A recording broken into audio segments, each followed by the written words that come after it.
this is the Sync3 media screen that's going to be available optionally inside of the Explorer ST. And it's optional because this is one of the added technology packages, which is why we have this phablet style screen. So if you were in one of the Explorers that didn't have that added tech package, it would just be the regular Sync3 media screen instead, rather than this larger phablet style one. But the functionality is going to be essentially the same thing. So let's go through, I'll explain how everything works. Starting off along the top, we do have dual zone climate control, so you can see different driver versus passenger side.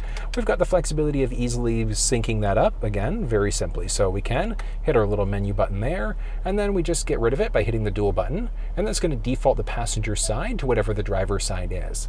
We've got our current time as well as our outside temperature. Now, we do have our Sync3, so our navigation. We do have factory nav, but we could also connect through either Android or iPhone devices to use Google Maps, Apple Maps, Waze, etc.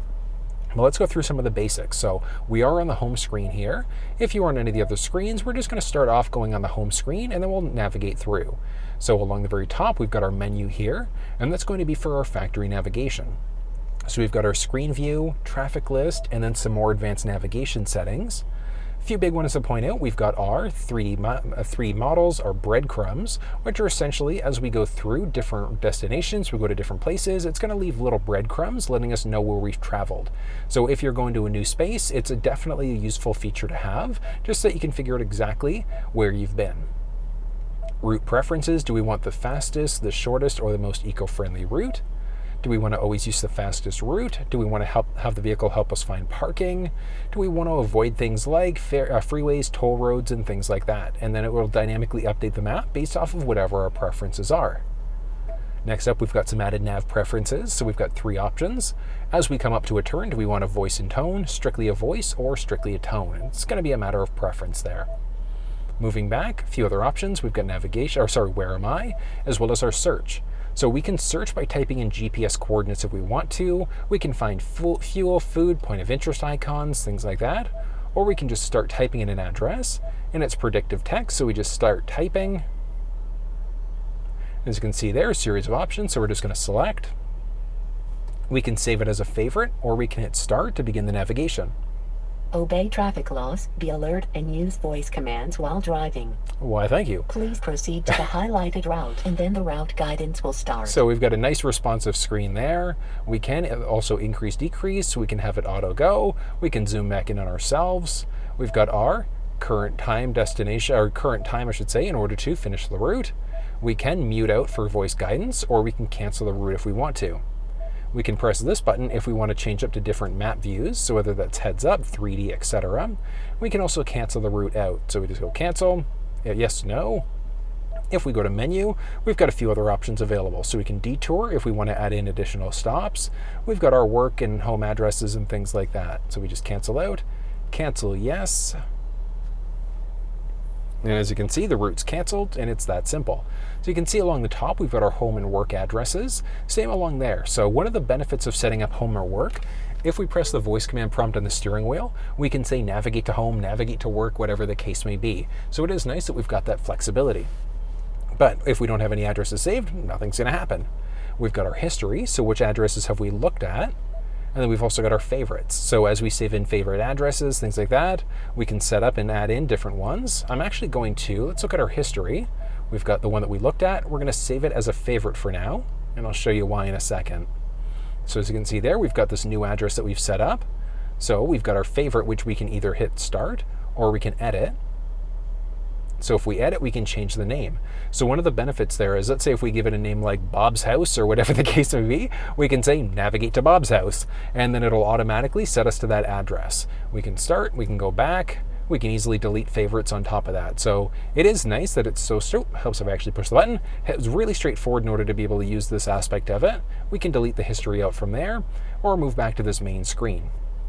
Point of interest icons, do we want to look for things like gas stations, food, health, etc. So tons of different options that are available. But that's going to be the basics of factory basics, that's everything that you need to know about factory navigation, which we can access either through the home screen or through the little nav button on the very bottom tray.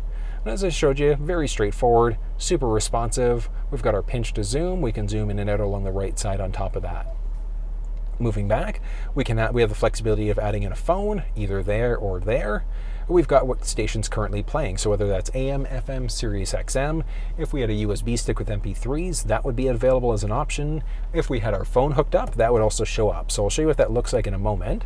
But as you can see there, killer song playing. God knows it ain't. Okay, that is really good. Really, really good. Though I love that the sound is so good inside of this thing. We can also change song stations this way. We can tune. We've got our voice command prompt, so we can change stations that way. And if we're in the audio tab, we can hit sources there, or we can direct tune. So if we want to change out stations that way, we've got the flexibility to be able to do it. And as you can see there, a series of different presets that are available. But if we go into our settings, we can go into our clock, sound, radio, etc. If we go preset pages, maxing out at 5. Should take a second to update. Perfect. And we're going to go back to audio. And as you can see there, we've now got up to 30 individual presets. And that's a mix of AM, FM, SiriusXM. If you want to save a preset, all you have to do is tune to the station first. And then on any station that you want to overwrite on any page, all you do is just press and hold. And as you can see there, it's saved it out, a few seconds, and you're set to go. So it's that simple to be able to do it. All right, and a few other things to point out. So that's the base for the navigation, but on sources, if we jump into, let's say, SiriusXM for a second, we've got our sources, we've got an alert. So as this music comes on for either the song or the artist, we can have that notify us, letting us know that that is now playing. We can direct tune, we can replay a song we've listened to, or we can also look at our available channels. So we've got all of our categories, etc. And along the very bottom, same idea, we've got all of our mix of AM, FM, SiriusXM. But now if we go to our settings, we go into SiriusXM instead of, that was radio before, and now tons of other options. So we've got our parental lockout, we can do our tune to start, we've got our presets, we can lock out certain channels as well. So if you're not a big fan of listening to certain things like Coffee House, TikTok, whatever the case may be, we've got that flexibility to turn each individual station off. We can skip certain channels out, and we've got our SiriusXM info. So with the 2022 Explorer, you do get 3 months of included service. If you've already got SiriusXM set up, you just call up SiriusXM with your information, and they'll be able to transfer your service over very simply. But I mean, as you saw there, very straightforward in order to navigate through the audio settings. We have a few different speaker setups that are available, but this specific one with all the added packages has the 14 speaker Bang & Olufsen setup. Next up, we've got the flexibility of adding in a phone, and very straightforward to do that. And what we're going to do is start off on the iPhone side of things. So first things first, we do have to make sure we hit add phone. Search for your vehicle on your device and select it once it is found. You want to make sure Bluetooth is turned on, and we're looking for Forward Explorer. Confirm that the pin displayed on Sync matches the pin displayed on your device. Pins match up. Do we want to allow contacts and favorites to sync up? I'm going to say no on this one. Please stay alert to changing road conditions and use Sync's voice-activated features while your vehicle is in motion. Thank you. So we are fully connected now. So as you can see there, we've got another message that's popped up. So 911 Assist is the big one. I always recommend turning that one on, because if you're in a serious accident and the vehicle recognizes it, it's automatically going to dial 911 for us. And then do we want the vehicle automatically downloading our contacts, yes or no? Then we just hit finish. And as you can see there, so our phone is connected. We've got a call list, contacts. We can jump into the phone. We've got the keypad available there as well if we want to dial through that way. And then once we're connected through an iPhone, we can press and hold the voice command prompt on the steering wheel in order to be able to activate our Siri Assistant. So you can see that popping up on the phone there as well. So we can activate our Siri or Google Assistant by doing that, which is fantastic.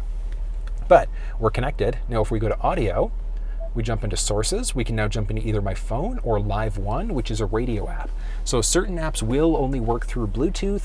Certain apps you have to be connected through USB, etc. So a few that I can think of. So the audio actually won't play. Well, you can play audio over Bluetooth for things like the YouTube app for Spotify and things like that. But unfortunately, it's not available through Apple CarPlay, Android Auto, etc. So something to think about. And actually, I guess speaking of Apple CarPlay, let's set it up. So we're going to take our USB cable. We're going to plug it into that USB port. Opposite end of the cable, we're just plugging ourselves in. And Apple CarPlay. So we want to make sure we continue there. We have to make sure that we agree. And it'll take a few seconds here. Do we want to allow CarPlay while the phone is locked? Yes, and I mean, 3, 2, 1, we are fully connected.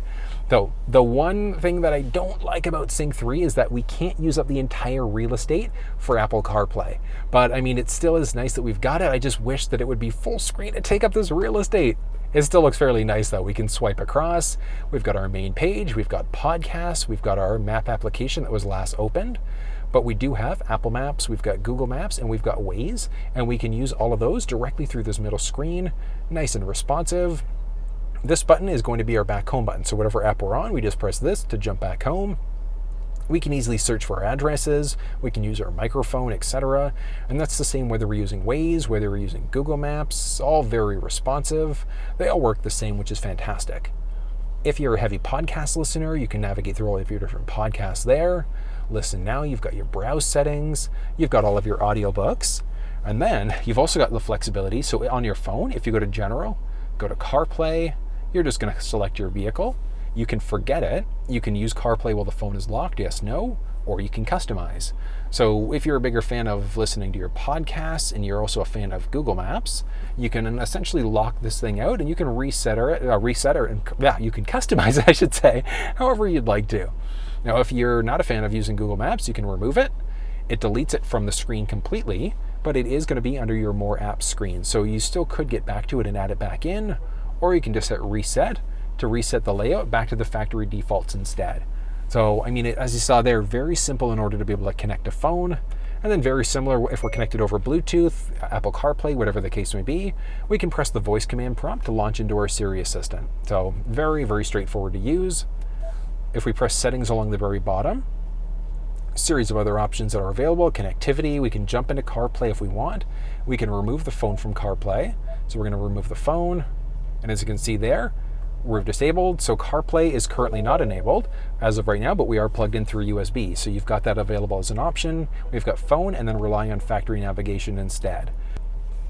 All right, next up, setting up an Android is the exact same process. So if we were on the home page, as you can see, so my phone is technically still connected there. We can jump into phone there, but as you can see, I'm connected. So we can hit change phone now. Or I guess I should say, or if we weren't on that, let's say if we didn't have a phone connected, it would show up just to add a phone, or along the bottom, we can jump into our settings, we can jump into our phone, we can view devices, and then add a Bluetooth device. Search for your vehicle on your device and select it once it is found. And all we're going to do here is jump into Bluetooth on our phone, and we're just waiting for Ford Explorer to show up.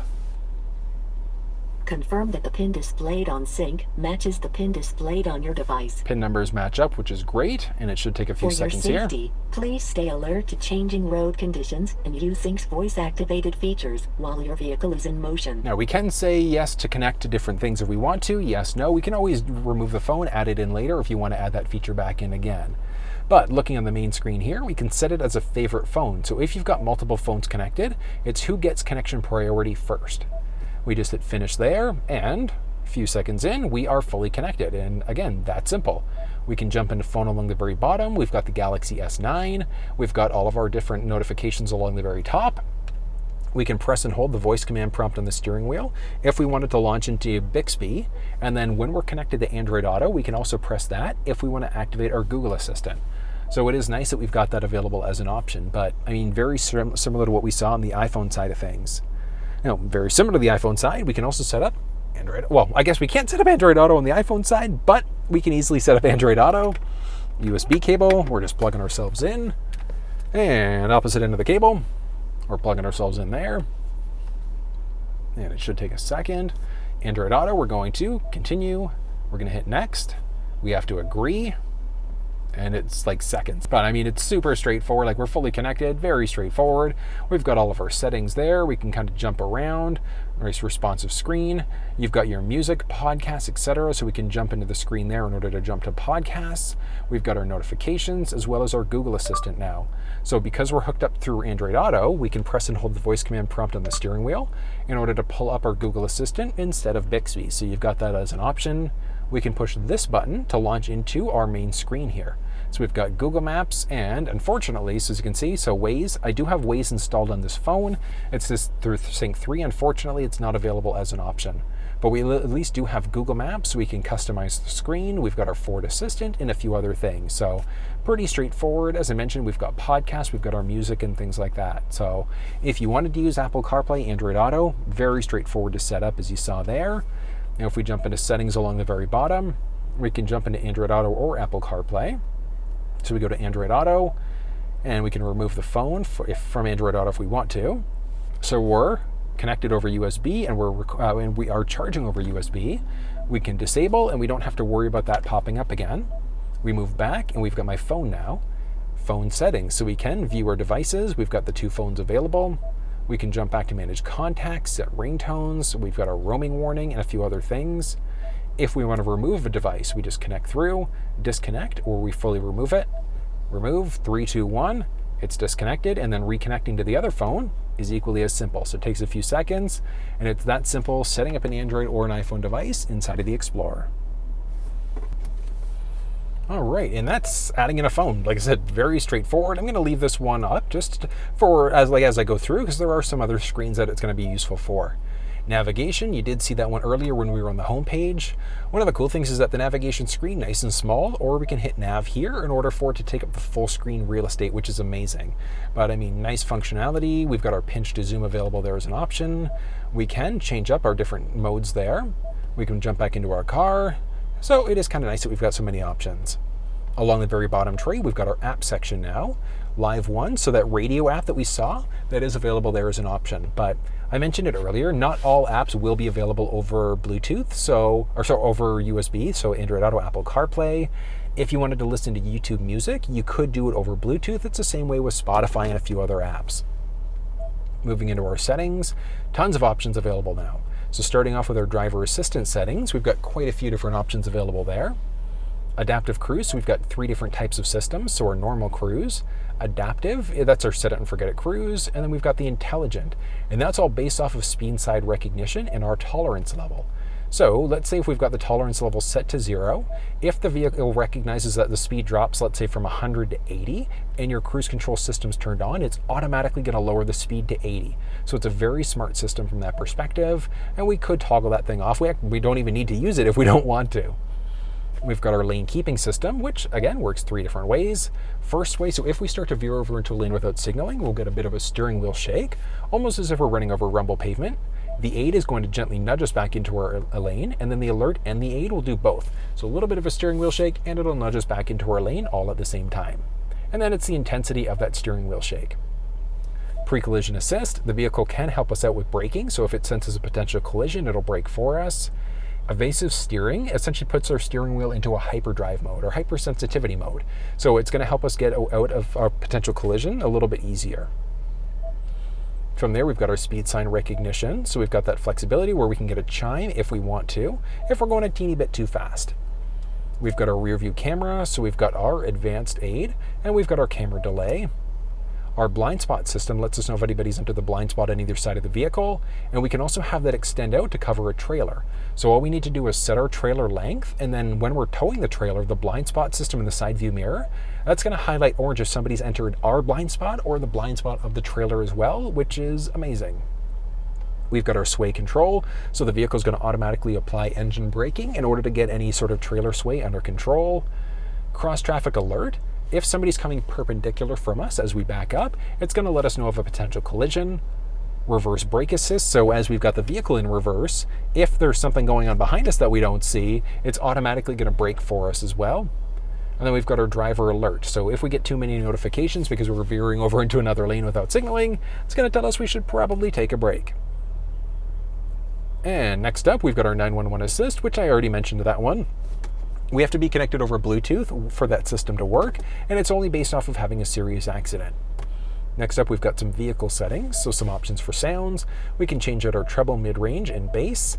Always recommend treble down like 2, bass like 2 or 3 pumped. It gives it a really, really good sound.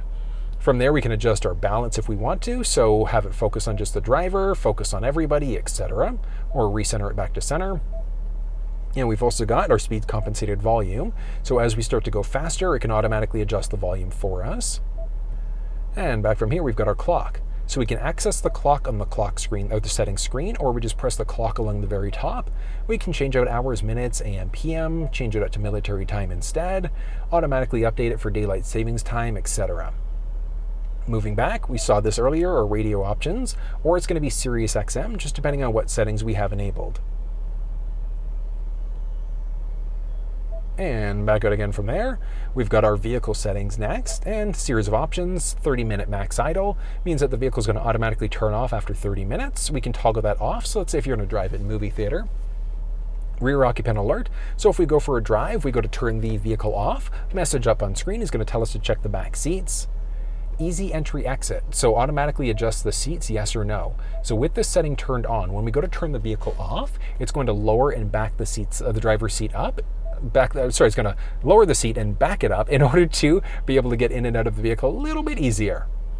My Key gives us the flexibility of creating limitations for the key fob, so we can do things like if we want to maybe set a max speed, etc. We've got some options there.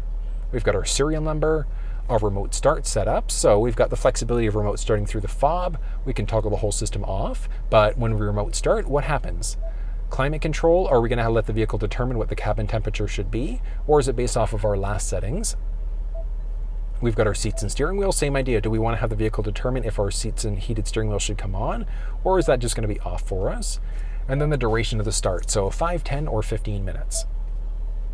And back from there, we've got our windows. So the vehicle, well, a key fob, we do have the flexibility of using the fob in order to remote open the windows.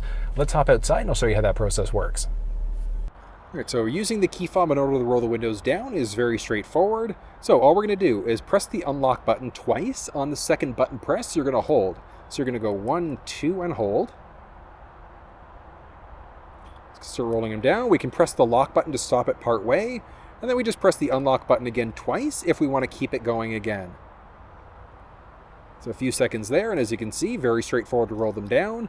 Unfortunately, rolling them back up is a manual process, so it's not available as a default option. You could technically use the ForScan app in order to be able to enable it, or you can talk to your Ford dealer to see if they can enable it for you as well.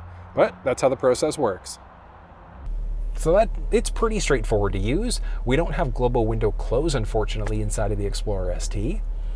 Our wipers, we've got a few options. Courtesy wipe, as the wiper is going at the very end of the cycle, it's going to go one more time to get rid of any excess liquid. And then we've got our rain sensing wipers, and then our rear wiper when in reverse. So if we've got our front windshield wipers going and we put the car into reverse, our rear wiper will automatically come on.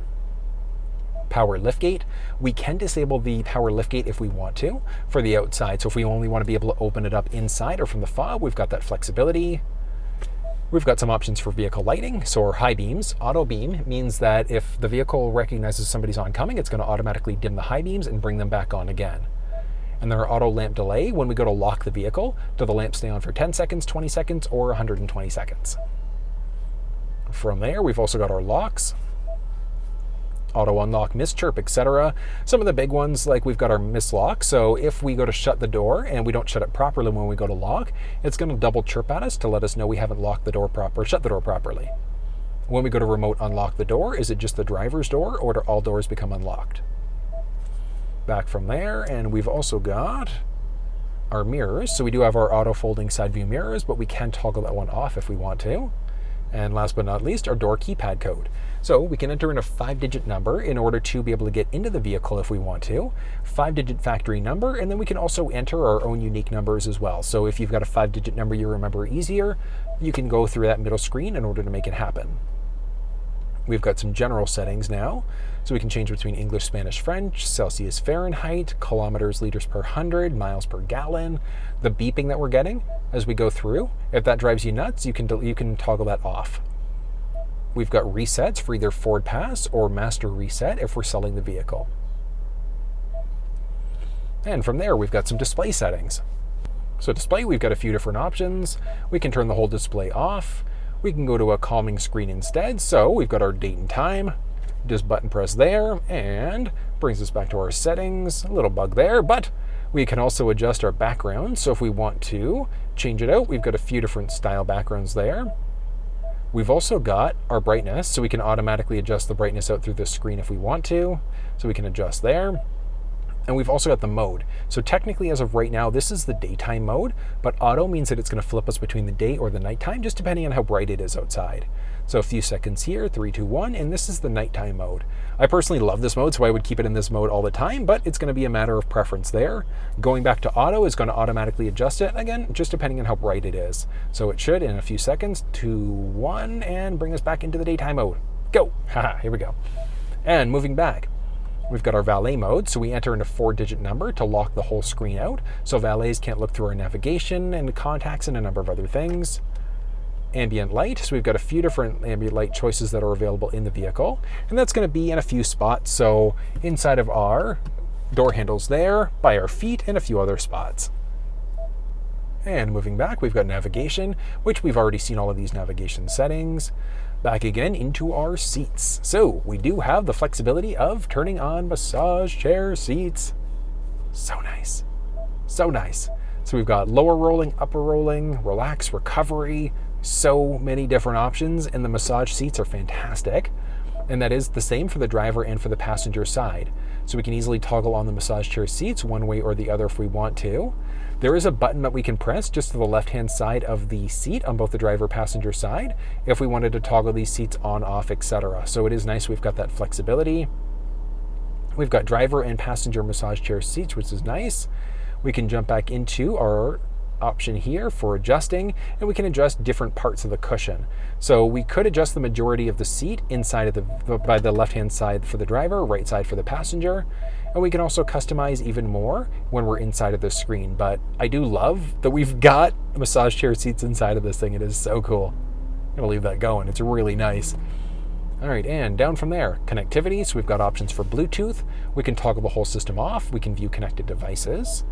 Jumping back, we've got the phone there, which we've already seen this.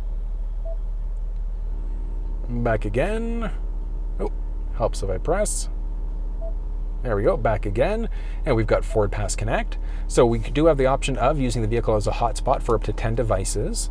And you do need a data-only plan in order to be able to use this, but it is nice it's available there as an option. And then we've got some connectivity options there as well. Moving back, and let's see, where else do we have? We've got our Wi-Fi. So we can toggle the whole Wi-Fi system on, off. We can view available networks. One of the big benefits, I definitely recommend turning on Wi-Fi and automatic updates. And the reason why, connect to your Wi-Fi network at home, because when the vehicle senses that there's an update available, it's automatically going to download it and install it. It takes like 3 to 4 hours depending on your Wi-Fi network, so it might take a bit, which I do recommend just doing it overnight instead. We've got our mobile apps, Android Auto, Apple CarPlay, so we already disconnected, we remove it, we remove again, and it's gone. So these things are dynamic, which is great. Now in order to get them back, all we need to do is plug in through USB again, and it's going to pop these things back up again. We've got our voice control lastly, and voice control, so many options. Advanced mode means that when we press the voice command prompt, we just won't get as many notifications when we go to change songs, radio stations, and things like that. Our voice command list was the list that just popped up here. So whether that one shows up is a matter of preference. And then our phone confirmation. Do you want to call such and such person? Yes or no? So I know quite a few things that were covered off there, but there's a lot to this vehicle. But that's everything you need to know about the Sync3 media screen inside of the 2022 Ford Explorer. So that was a look at the Sync3 media screen inside of the 2022 Explorer. I love the massage chair seats, which I've got going right now. So good. So good. But that was a look at the Explorer ST media screen. I can't wait until we get bumped up to the Sync4 screen, just functionality wise. Like I love it. I love the vehicles that currently have it. And like, Ford, get with the Explorer in this one. But that was a look at the media screen regardless. What did you think? If you run into any problems, you need some clarification, drop down in the comments section below and let me know. More than willing to talk you through issues that you might be having. And if you haven't already, think about subscribing, like the video if you enjoyed it, and until I see you next time, take care.